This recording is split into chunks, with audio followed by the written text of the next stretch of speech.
Halo semuanya, salam sejahtera buat kita semua. Perkenalkan, kami dari kelompok 6 akan mempresentasikan tentang clustering. Tapi sebelumnya, saya akan memperkenalkan anggota kelompok 6. Yang pertama ada Geri Patra Prawira, yang kedua ada Geza Situmorang, yang ketiga ada Kokom Kemalasari, yang keempat ada Lili Arianto, dan yang kelima ada Lulus Sita Musdalifah. Nah, yang akan kami bahas pada pembahasan kali ini yaitu tentang clustering. Tapi sebelum kami membahas tentang clustering, ada baiknya kami akan memberikan penjelasan tentang pengertian data mining, jenis-jenis data mining, dan metode-metode data mining. Untuk penjelasan lebih lanjut akan dijelaskan oleh teman saya. Baik, di sini saya akan sedikit menjelaskan data mining.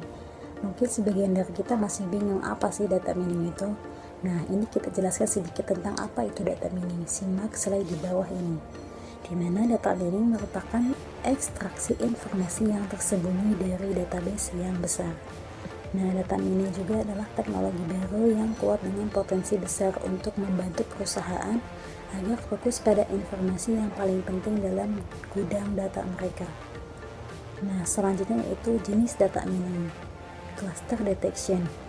Nah, ada dua pendekatan untuk cluster detection itu, dimana yang pertama dengan mengasumsikan bahwa sejumlah cluster sudah tersimpan dalam data. Yang kedua yaitu cluster agglomeratif, dengan anggapan keberadaan setiap jumlah data yang telah ditetapkan cluster tertentu. Lalu ada neural networks. Jenis data mining yang satu ini memiliki model prediksi non-linear yang melakukan pembelajaran melalui latihan dan menyerupai struktur jaringan neural yang terdapat pada makhluk hidup. Nah, selanjutnya itu yang akan disampaikan oleh teman saya. Saya akan menjelaskan tentang metode data mining clustering. Metode data mining clustering ini juga sering disebut sebagai tahap segmentation. Metode ini digunakan untuk mengidentifikasi suatu kelompok alam dari sebuah kasus yang berdasar pada suatu kelompok atribut. Clustering juga memiliki beberapa pengelompokan data. Di antaranya kita menggunakan pengelompokan clustering k-means.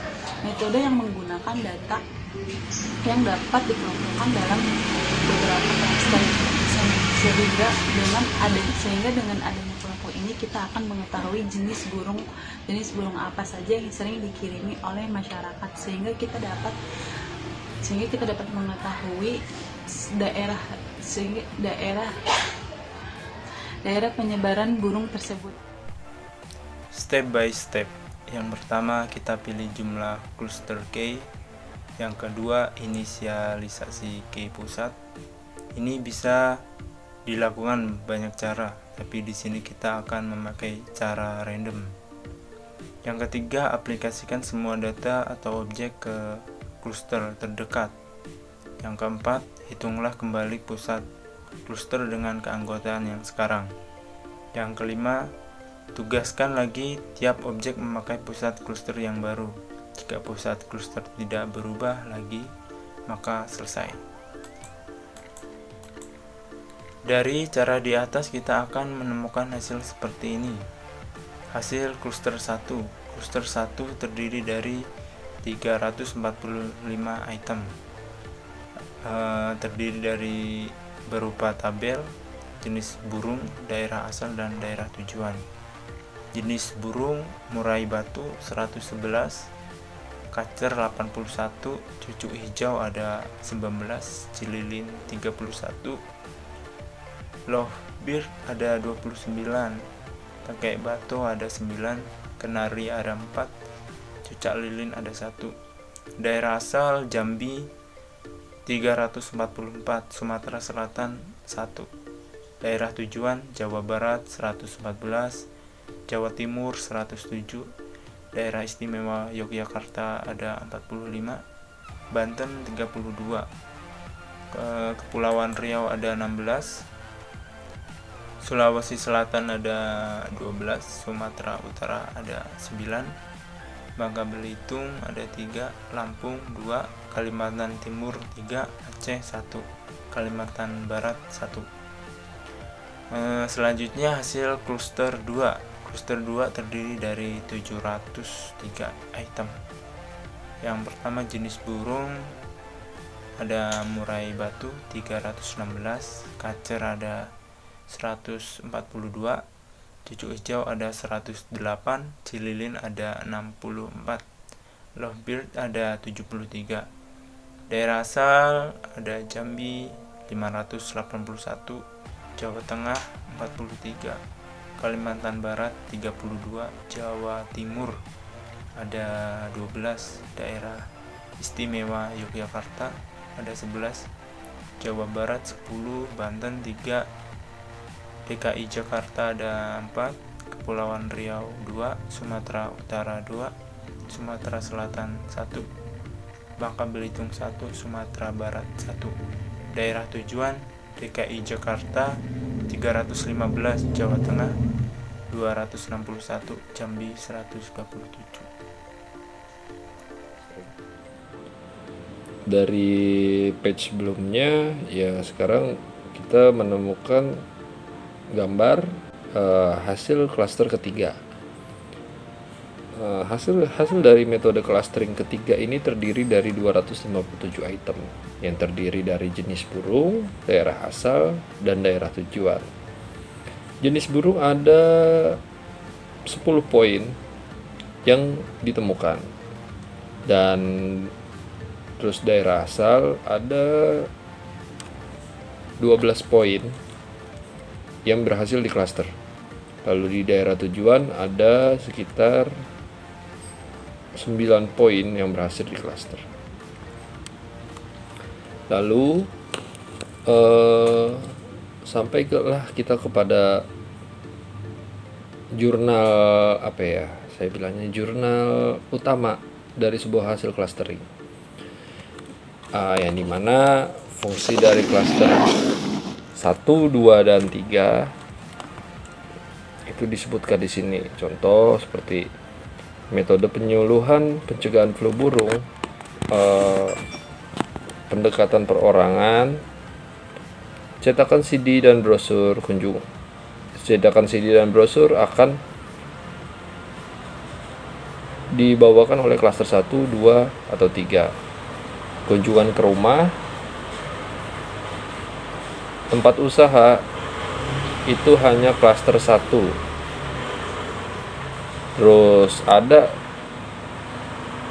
komunikasi melalui HP atau telepon.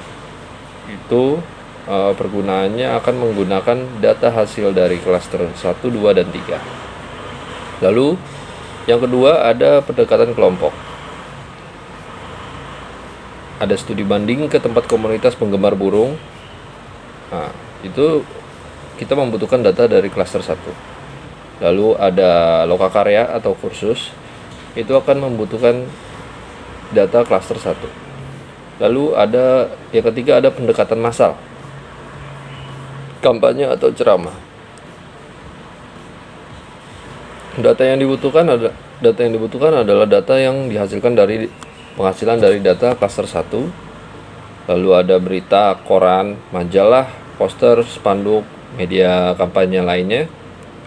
Data yang dibutuhkan akan berkaitan dengan data dari hasil klaster 1, 2, dan 3. Lalu ada siaran radio, televisi, pemutaran film, pameran, dan pertunjukan kesenian. Itu akan menggunakan data dari hasil klaster 1, 2, dan 3. Lalu selanjutnya masuk kesimpulan. Kesimpulan di sini ya, kita dapat yang pertama itu metode penyuluhan pencegahan flu burung dapat dilaksanakan dengan baik dari metode clustering yang dari tahapan sebelumnya yang kita buat, sehingga masyarakat dapat mengkelaskan burung dan bisa terhindar dari penyakit flu burung dengan mereka memanfaatkan data yang sudah kita dapat dari hasil clustering, sehingga bisa mengantisipasinya supaya tidak terjadi penjangkitan lebih lanjut. Yang kedua, jenis burung bisa diketahui, jenis apa saja yang sering dikirim oleh masyarakat, apa yang digemari oleh masyarakat, apa yang dibolehkan untuk dipelihara atau tidak. dan itu diketahui dari persebaran burung-burung tersebut dari hasil data yang kita sudah dapat. Ya, untuk penutup, meskipun penyusun dari kami kelompok 6 menginginkan kesempurnaan dalam penyusunan makalah ini, akan tetapi pada kenyataannya memang masih sangat banyak banget kekurangan yang mungkin kita perlu perbaiki. Hal itu dikarenakan masih minimnya pengetahuan kami sebagai penyusun. Lalu oleh karena itu sedianya untuk memberikan kritik dan saran atau beberapa pertanyaan yang mungkin bisa membangun kami itu sebagai bahan evaluasi untuk kedepannya. Dan akhir kata, semoga makalah yang kami berikan bermanfaat, semoga kami bisa memberikan suatu inspirasi sehingga kalian dapat menghasilkan karya-karya yang lain dari makalah yang sudah kami susun. Akhirul kalam, wassalamualaikum warahmatullahi wabarakatuh. Selamat malam, selamat beristirahat, selamat berakhir pekan.